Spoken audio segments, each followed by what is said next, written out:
suis chargé de recherche-action chez Lumia, qui est en fait un centre de recherche-action situé dans le sud de la France, qui travaille sur les modèles économiques à impact notamment, mais aussi sur le modèle économique relatif à la régénération, ce qui est mon métier.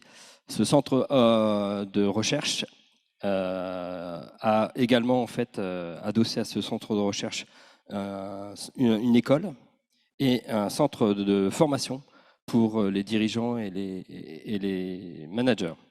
Alors, c'était pour meubler un petit peu, mais je n'ai pas les slides. Ça vient. C'est bon, voilà. On peut passer à la slide suivante. Donc moi, ce dont je vais vous parler, c'est justement en fait du modèle d'économie régénérative. Pourquoi en fait on en vient aujourd'hui à devoir aller vers ces modèles? Alors, les scientifiques, depuis plusieurs décennies, nous amènent à réfléchir sur nos impacts et surtout en fait ils nous alertent sur l'impact de nos activités humaines sur nos écosystèmes, sur notre environnement. Les scientifiques, notamment, nous disent qu'aujourd'hui, on est passé à ce qu'on appelle l'anthropocène, c'est-à-dire qu'en fait, les activités humaines sont les principales causes des changements qui interviennent en fait sur notre planète, ce qui n'était pas le cas précédemment.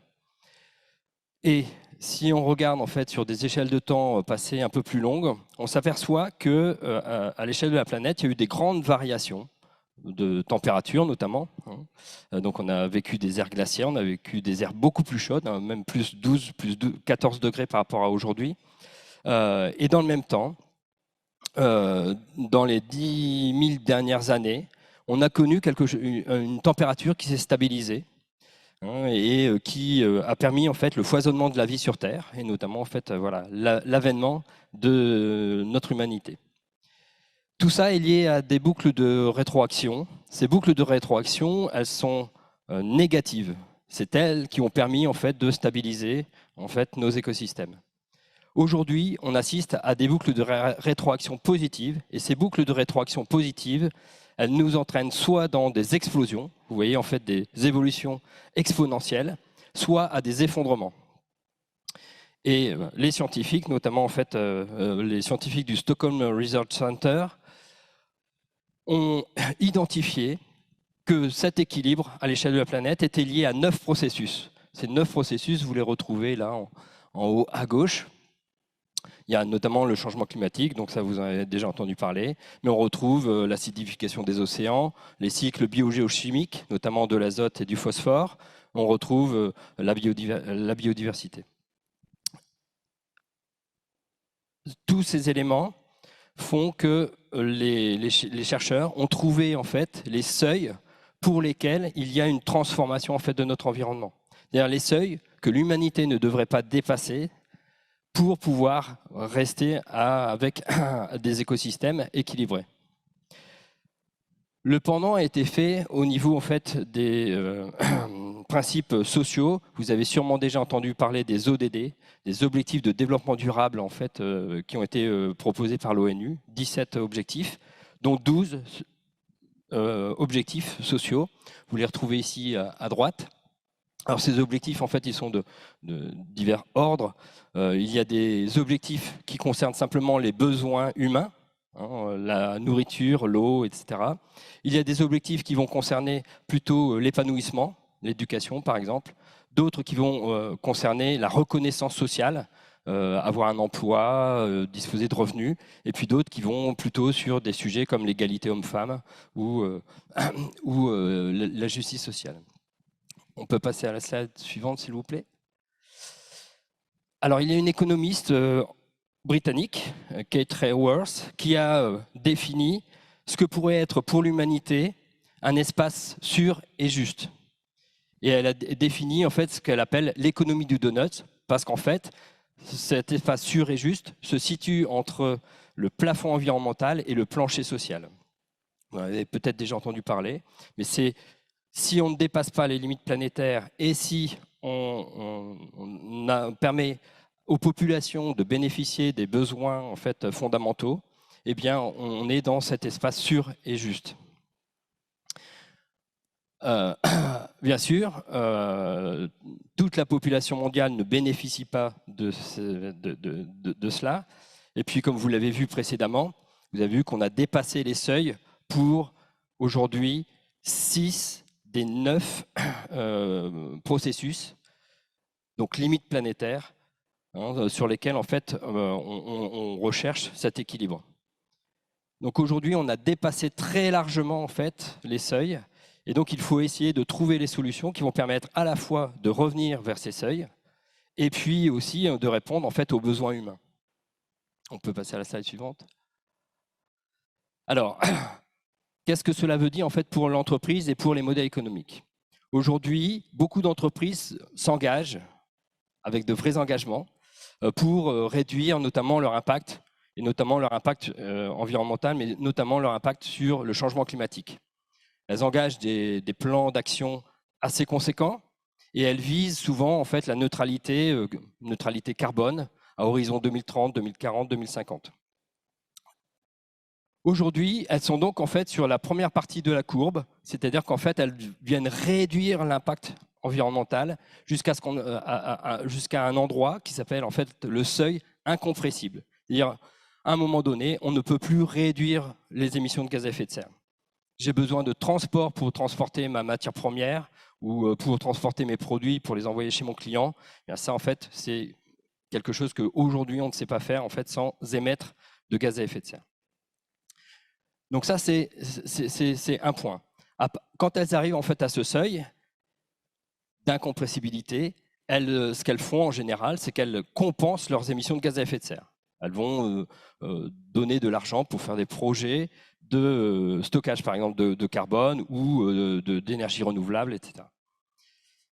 Alors, vous voyez que comme on a dépassé les seuils, et notamment en fait le seuil alors, du changement climatique, mais aussi le seuil de la biodiversité, ce qui se passe, c'est qu'en fait, quand on fait ces actions qui sont très engageantes, c'est des milliards de dollars et d'euros en fait en jeu, finalement, on continue d'impacter en fait le climat, d'impacter en fait la biodiversité.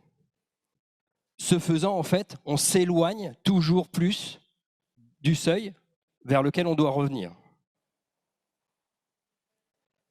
Ce qui veut dire qu'aujourd'hui, on est obligé de passer à ce qu'on appelle la régénération, c'est-à-dire la courbe verte là. Donc d'aller vers des processus qui vont permettre de régénérer notamment les écosystèmes. Et pourquoi les écosystèmes? Parce qu'en fait, il n'y a que le vivant qui peut nous permettre de revenir sur l'ensemble en fait, de ces limites planétaires en le faisant en fait, sans d'autres impacts. Quand vous avez en fait, la biodiversité qui agit, elle n'utilise pas d'énergie carbonée, elle ne produit pas de déchets, elle n'entraîne pas en fait, de pollution ni dans l'air, ni dans l'eau, ni dans les sols, etc., etc. Donc seule la biodiversité peut nous sauver. Or, on a vu en fait sur le graphe précédent que la biodiversité était celle qui était la plus atteinte. Et dans la biodiversité, il y a d'autres éléments, notamment en fait ce qu'on appelle les services écosystémiques, c'est-à-dire les services qui sont rendus par la nature. Et dans ces services, il y a notamment des services de support. Et ces services de support sont attaqués aujourd'hui. Or, c'est ceux qui soutiennent le reste de la vie, le reste du vivant. Donc, il faut que l'entreprise, aujourd'hui, développe un modèle économique qui aille vers cette économie régénérative. On peut passer à la slide suivante. Alors, comment elle peut faire? Alors, déjà, on fait la distinction entre les entreprises qui sont en relation assez étroite avec le vivant, notamment dans le textile, on utilise des fibres végétales, donc on est en relation avec le vivant. Et donc là, ce qui est utile de faire, c'est de passer à une production agricole, donc une production de fibres végétales, qui soit régénérative. Donc on va s'appuyer sur l'agriculture régénérative. On peut passer à la slide suivante. Alors c'est quoi cette agriculture régénérative? L'agriculture régénérative, c'est une agriculture qui n'utilise pas d'intrants, bien sûr, qui va surtout en fait s'appuyer sur la qualité des sols, parce qu'en fait les sols sont le support du reste du vivant, des végétaux et ensuite en fait dans la chaîne trophique des animaux. Ici, vous avez en fait les éléments de certification de l'agriculture régénérative. Donc, on s'appuie sur la qualité de ces sols. On va s'appuyer aussi en fait sur le bien-être des animaux.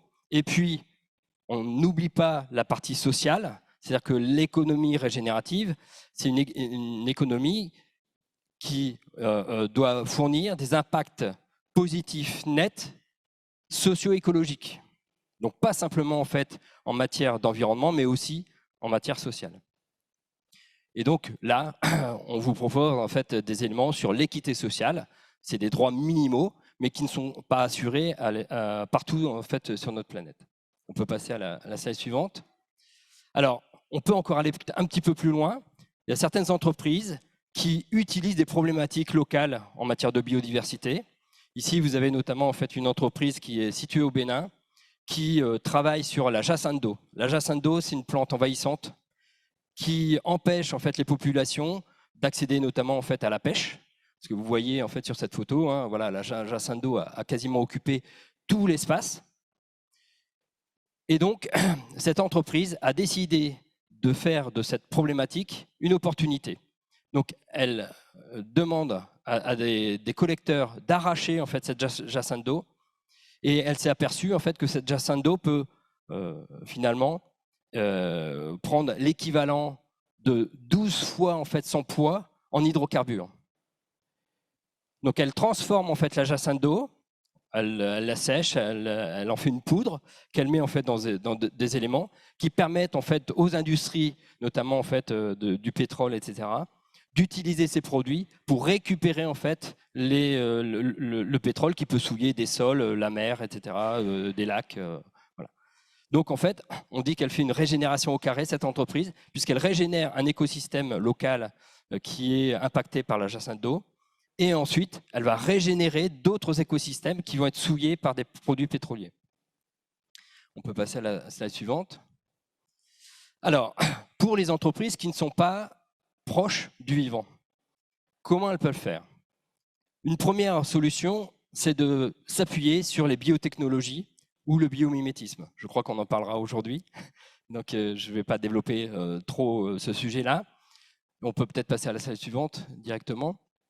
Mais aujourd'hui, on sait utiliser en fait le vivant. On a des méthodes pour utiliser le vivant en lieu et place en fait de produits chimiques par exemple ou de ressources. En faisant ça, on se reconnecte bien sûr au vivant et puis on peut trouver des solutions innovantes. Vous avez une entreprise par exemple en fait en Australie qui réalise une fibre végétale en utilisant des ferments, c'est-à-dire en utilisant la fermentation avec des bactéries. Et donc, elle est capable d'utiliser n'importe quel déchet de l'industrie agroalimentaire pour le transformer en fibre. Ici, vous avez un mycélium. Il y a une marque connue, célèbre, qui fait aujourd'hui en fait, des sacs à partir en fait, de ce mycélium. C'est-à-dire qu'en fait, on peut remplacer en fait, le cuir animal par un cuir végétal de très bonne qualité. Et puis là-bas, il y a des textiles en gélatine d'algues. Il y a plein de choses en fait, qui peuvent se faire aujourd'hui. On peut passer à la slide suivante. Alors, ça, c'est une possibilité, on se raccroche au vivant. Ça arrive en fait dans beaucoup de secteurs, mais il y a des secteurs, voire des pans d'une activité, même dans un secteur, qui ne peuvent pas le faire. J'ai parlé de transport tout à l'heure, par exemple, c'est très compliqué. L'informatique, le numérique, c'est extrêmement compliqué.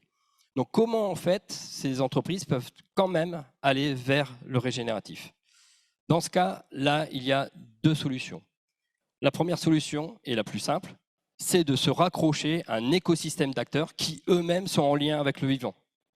On peut aller à la slide suivante. Vous avez une entreprise régionale que vous connaissez peut-être qui s'appelle Pocheco.